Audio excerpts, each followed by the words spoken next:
तो चलिए देखते हैं। ये इसके अंदर अभी EL01 का एरर शो कर रहा है। तो ये किस चीज़ का एरर है? ऐसा नहीं है कि सिर्फ एक पीसीबी की बात होगी, किसी भी पीसीबी में ऐसा हो सकता है। तो सबसे पहले अगर कुछ भी प्रॉब्लम होता है तो हमें क्या क्या चेक करना पड़ेगा। तो जो इस कैपेसिटर की सप्लाई बनती है वो बनना चाहिए। तो देखते हैं।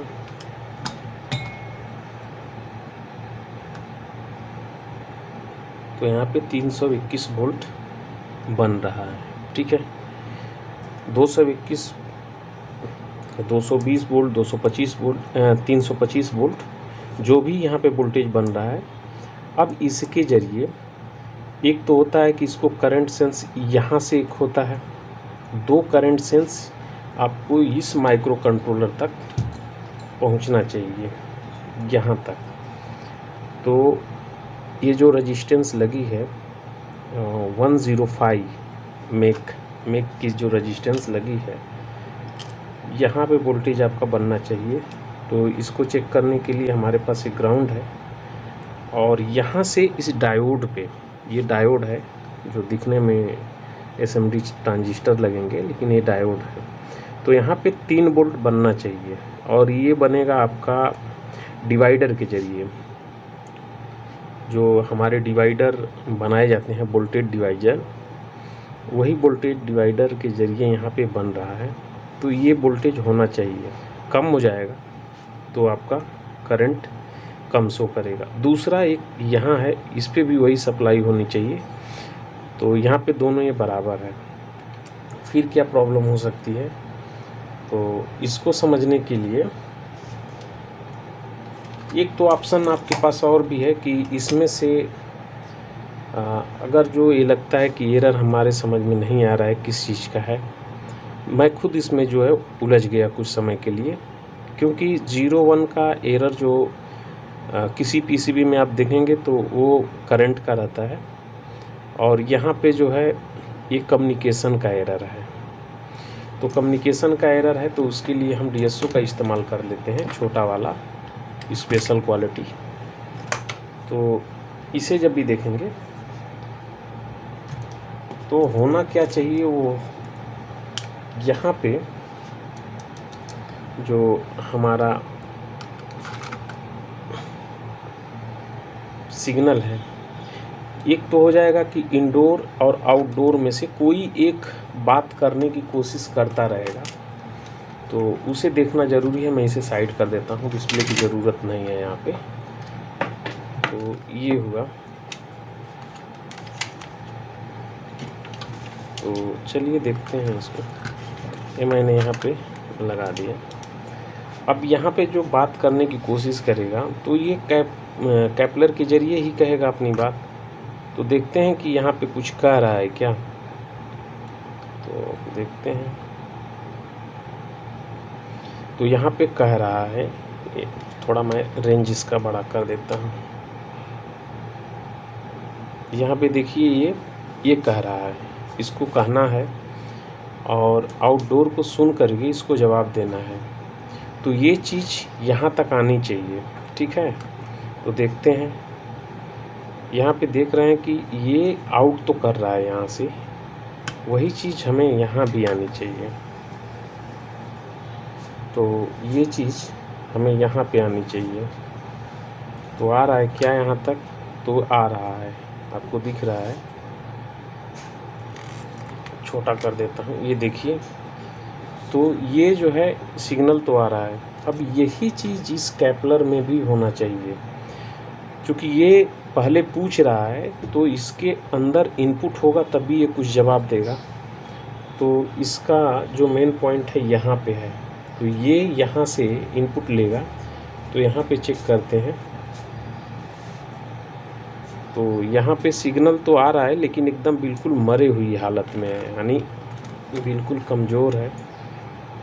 तो इसको देखते हैं।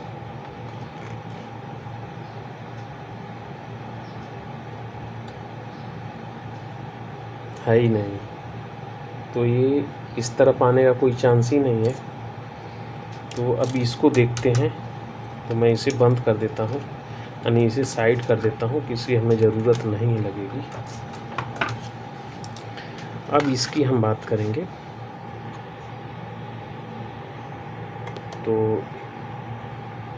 यहाँ पे एक रजिस्टर लगा है और इसके ज़रिए यहाँ पे करंट, यानी इस डायोड के ज़रिए यहाँ पे सप्लाई बनेगी, जो कि यहाँ के लिए रहेगी।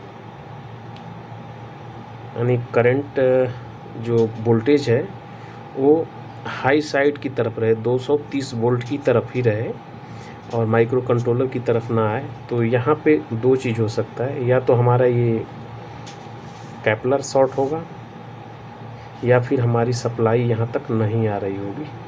तो देखते हैं क्या सप्लाई आ रही है।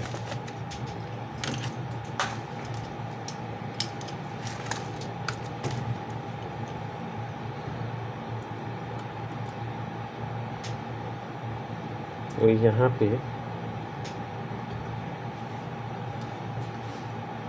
पे सप्लाई नहीं आ रही है, कोई भी सप्लाई नहीं। तो ये नाम मात्र कुछ हल्का हल्का गर्म है, तो हो सकता है आगे शॉर्टिंग हो। तो हम इस कैपलर को पहले रिमूव करेंगे, फिर यहाँ पे फ्रीक्वेंसी चेक करेंगे। इसके लिए मैं थोड़ा बैठूँगा, कैमरा थोड़ा बंद करूँगा, क्योंकि इसी से मैं टार्च जलाऊँगा। जो भी रहेगा मैं आपको बताता हूँ। अभी मैं यहाँ पे हूँ, यहाँ पे वोल्टेज अपने को चाहिए लेकिन है नहीं, तो ये शॉर्ट रहेगा तब भी होगा। यहाँ पे जो डायोड लगी है वो भी शॉर्ट होगी तब भी होगा। तो देखते हैं क्या निकलता है। तो यहाँ पे ये रेजिस्टेंस ओपन थी और इसका नंबर था ब्लैक ब्लैक ब्लैक, बोले तो ब्लैक ही ब्लैक था। वो कितने ओम की थी ये हमें पता नहीं है, क्योंकि इस पीसीबी पे, लेकिन यहाँ के बनावट के हिसाब से तो हम इसे लगा सकते हैं। तो हमारे पास आप देख रहे हैं तो 2K की, ये बोल सकते हैं कि 2K की रेड है, तो 2K की रेजिस्टेंस है ये।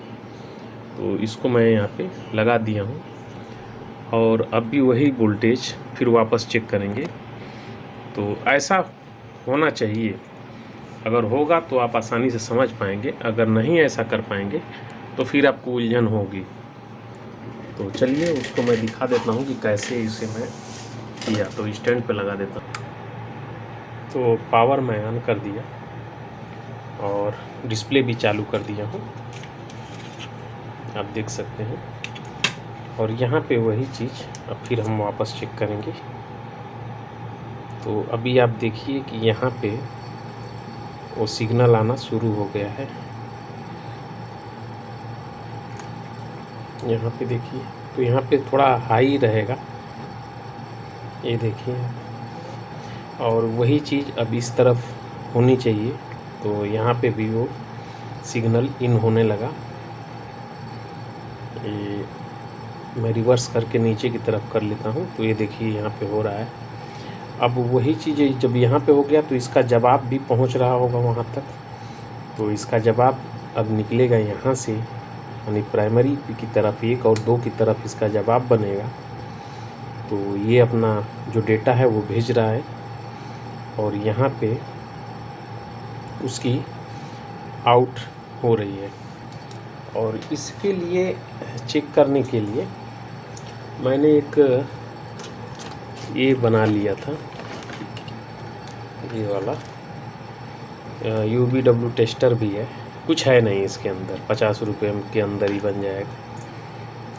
तो इसको मैं यहाँ पे लगा देता हूँ और ये दोनों पॉइंट हम कम्युनिकेशन वाले में लगा देते हैं। तो देखते हैं कि क्या हो रहा है। तो ये कम्युनिकेशन का लाइट जल रही है और रिवर्स में लगाएंगे तो दूसरी जलेगी। इसमें यही एक फ़ायदा है कि दोनों तरफ आप कहीं भी लगा सकते हैं, ठीक है, और दोनों को ब्लिंक करा सकते हैं चाहे तो। चलिए ये तो हो गया। अब हम इसमें थोड़ा UVW का ये कनेक्शन जो है इसी पे आज चेक करते हैं। मैं कंप्रेसर को नहीं लगाता हूँ। देखने के लिए कि क्या इसमें कुछ पता चलता है कि नहीं पता चलता है। और आज तक मैं इसको इस्तेमाल ही नहीं करता हूँ, ये सब फालतू मैं समझता हूँ, क्योंकि जब भी परेशानी आएगी तो आपको अपने हिसाब से ही देखना है। कभी कभी UV लगा करके आप देखते रहिए। और हाँ, टेस्टर साइट पे काम आएगा।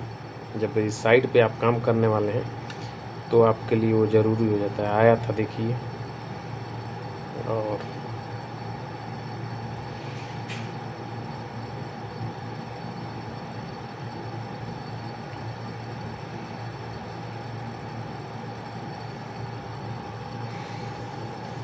क्योंकि अटेम्प्ट एक कर चुका, कंप्रेसर नहीं लगा था इसके लिए, तो इसको मैं यहीं पे छोड़ता हूँ और कंप्रेसर का कनेक्शन कर लेता हूँ। उससे पहले ये मैं बता देता हूँ ये काम कैसे।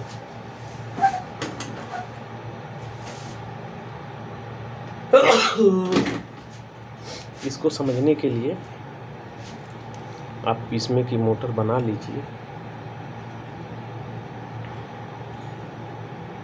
ये मोटर आपको एक बना ही लेना चाहिए अगर आपको काम करना है तो, डिस्प्ले के लिए। और इसके लिए मैं वेव फॉर्म के बारे में ज़्यादा लंबा समझाने का मकसद मेरा यही था कि ये चीज़ आप समझे रहेंगे ना तो ये आसानी से आपको आ जाएगा। अभी देखिए यहाँ पे ये मोटर मैंने वही जो DC मोटर होती है वही मोटर है, ठीक है। तो इसमें मैंने क्या किया, तो यहाँ पे बीच में फ़ोन आ गया, कट गया, तो मैंने कनेक्ट कर दिया है UV में। अभी इसको आप रन करेंगे तो आप देखेंगे कि 3-3 करके जल रही है, आप देखिए, ठीक है। तो जैसे ये रन करता है इस तरह से, क्योंकि इसमें एक बार में उसी में प्लस बनेगा, उसी में रिवर्स बनेगा, तो इसलिए जब भी मैं इसको रन करूँगा ऐसे, तो इस तरह से जो है यही काम कराया जाता है इसको चलाने के लिए। तो ये सिग्नल अभी देखिए आप, ठीक है। तो यही चीज़ है और कुछ है नहीं, इसमें कुछ नहीं है। तो चलिए मैं इसका कनेक्शन कर लेता हूँ कंप्रेसर का, फिर चालू करते हैं, फिर आगे बढ़ते हैं। तो मैं कंप्रेसर का कनेक्शन कर लेता हूँ। तो यहाँ पे मैंने कंप्रेसर का अभी वायर कनेक्ट कर दिया हूँ और UV टेस्टर नहीं लगाया हूँ, तो थोड़ा वेट करना पड़ेगा। तो वेट करते हैं, फिर आगे देखते हैं। तो यहाँ पे हम देख रहे हैं कि कंप्रेसर चालू भी हो गया, ठीक है। तो इसमें तो कुछ प्रॉब्लम ही नहीं है, एक तरह से देखा जाए तो सिर्फ कम्युनिकेशन का फेलियर था। तो चलिए नेक्स्ट वीडियो में